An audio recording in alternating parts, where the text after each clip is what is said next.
chemicals and other hazardous substances, toxicity, reactivity, measurement and management of chronic and acute exposures and effects on workers' health. And this is part 1 of 3. This is the Commonwealth of Australia Copyright Warning Act, which you need to take seriously with these presentations. So the objectives for this module are firstly to access, interpret and imply information about the toxic effects of selected chemicals in the workplace, to identify and describe the routes of entry of chemical substances to humans, to identify the appropriate requirements for and use of expert assistance to reduce workers' chemical exposures and to manage related health impacts, and finally, to develop, evaluate and maintain a safe system of work based on accurate information relating to the control of the exposure of workers to chemicals. Now this slide provides the details for the readings for this module. There are 6 readings and also a number of activities where we ask you to watch YouTube videos. The details for all of the readings and the activities will be provided as we go throughout the module.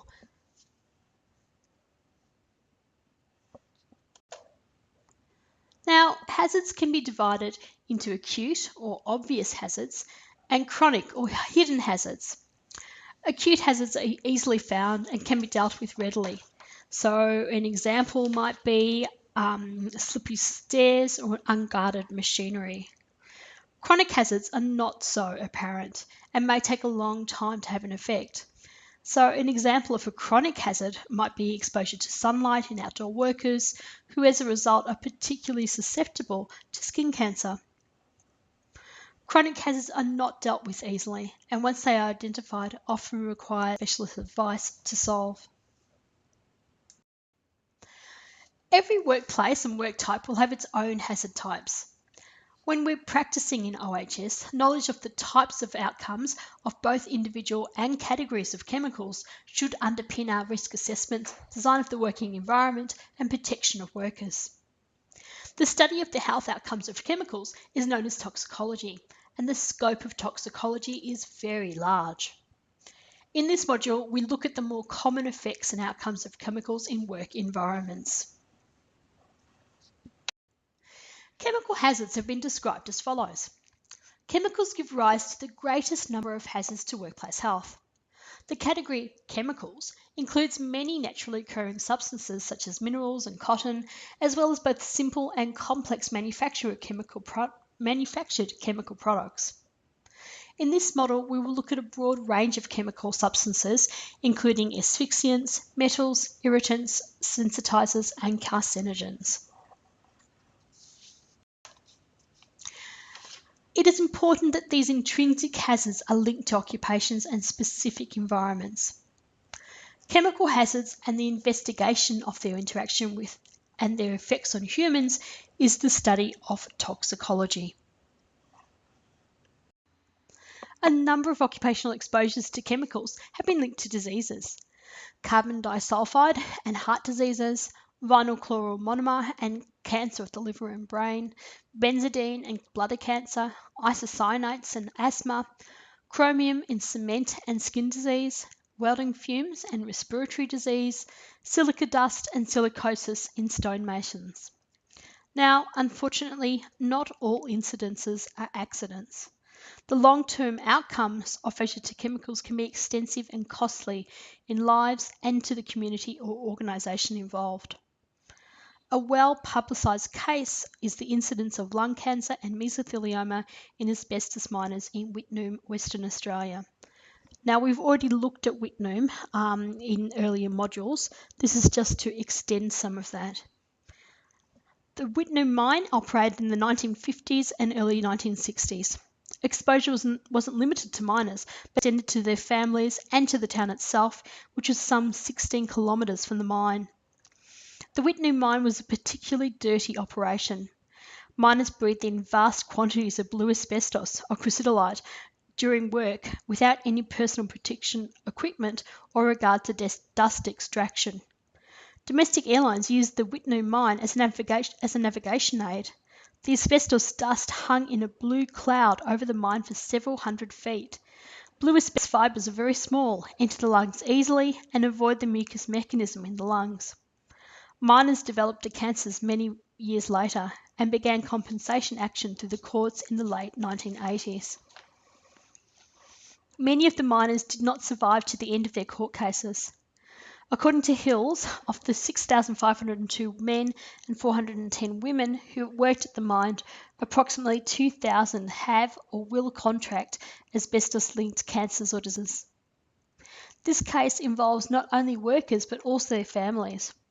Of the 14,000 wives and children who lived at Whitnum, it's predicted about 6,000 will develop cancer or asbestos-related diseases. CSR, who operated the mine through its subsidiary Australian Blue Asbestos, agreed in 1989 to pay compensation to former miners and families. The effect also reached into the wider community, with Whitnum Gorge, a potential tourist attraction, still requiring a major clean-up due to the asbestos tailings and contamination. Now, the hazards posed by chemicals must be kept in perspective. Even in the example of Whitnum, many of those who were exposed to asbestos did not develop disease, and we don't know why this is so. Chemicals are essential in our lives and have been responsible for advances in medicine and health through new drugs, improved agriculture, new materials, synthetic detergents, and personal care products. Although we've accepted the benefits of chemicals, we're not able to clearly assess the risks involved, and we generally don't possess the knowledge necessary to assess the information that is available. It's important that the level of hazards be kept to a minimum through the adoption of good safety and systematic management, minimal exposures, and optimal controls. Now, there are three main routes of bodily exposure for chemicals. So the main routes are as follows. First of all, direct contact with the skin and skin absorption. Next, inhalation. And finally, ingestion. And I think this picture provides a good summary of those routes of exposure. So first of all, skin contact. The skin often provides an effective barrier against chemical substances. However, contact with irritants, such as soap and water, are known to damage the barrier function of the skin and may lead to irritant contact dermatitis. Contact with sensitizers, such as isocyanates or thioaromas, may lead to dermal sensitization and allergic contact dermatitis. Damage to the barrier function of the skin also facilitates the entry of allergens, which may increase the risk of allergic contact dermatitis. Now, the next route of entry into the body is skin absorption. So here's lists substances which can readily enter the body through the skin. So the body absorbs these substances more easily in the follicle-rich sites such as the forearm, the scalp, the forehead, the angle of the jaw, behind the ear, and the genital areas.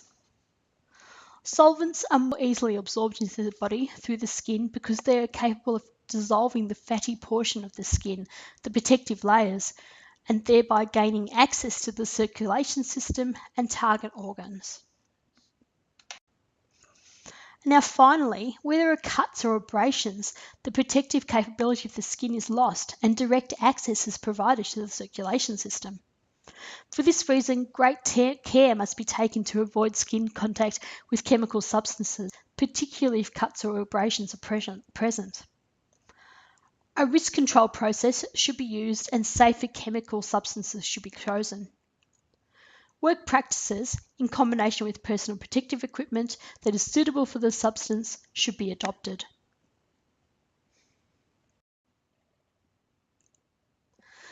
The second route of entry into the body is through ingestion. Where chemicals are handled at work, smoking, eating, or drinking should not take place in the workplace. Specific areas should be provided for these purposes. Smoking in the workplace should not be allowed as chemical substances may be absorbed by cigarettes, allowing ingestion and inhalation to take place simultaneously. Large particles that are inhaled also become ingested after they are deposited in the throat, an important source of absorption in some instances. Once ingestion of a chemical substance has taken place, the body is selective in absorbing that material. Some substances are very toxic and can cause serious illness or death in a short period of time. For other substances, the gastrointestinal tract has built-in protective mechanisms to prevent absorption.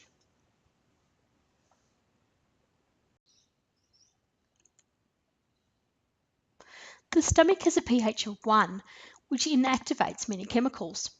The bowel is selective, rejecting foreign substances in preference to nutrients. Once absorbed into the body, substances are intercepted by the liver before moving into the general circulation system. These substances, or their degradation products, are then excreted by the kidneys. However, some substances do cause damage at the liver or kidney level. The third route of entry into the human body is through inhalation. Unlike the skin and the digestive system, the only built-in safety mechanism is the rejection of large particles. This may aid in reducing the absorption of substances in the form of dusts, but chemicals in the form of smokes, fumes, mists, gases, or vapours are readily absorbed directly into the circulation system. The surface area of the lungs is approximately 70 square metres, about half the size of a tennis court. Substances are readily absorbed over a short period of time and can result in acute type poisoning, poisons and asphyxiants, or develop into chronic conditions such as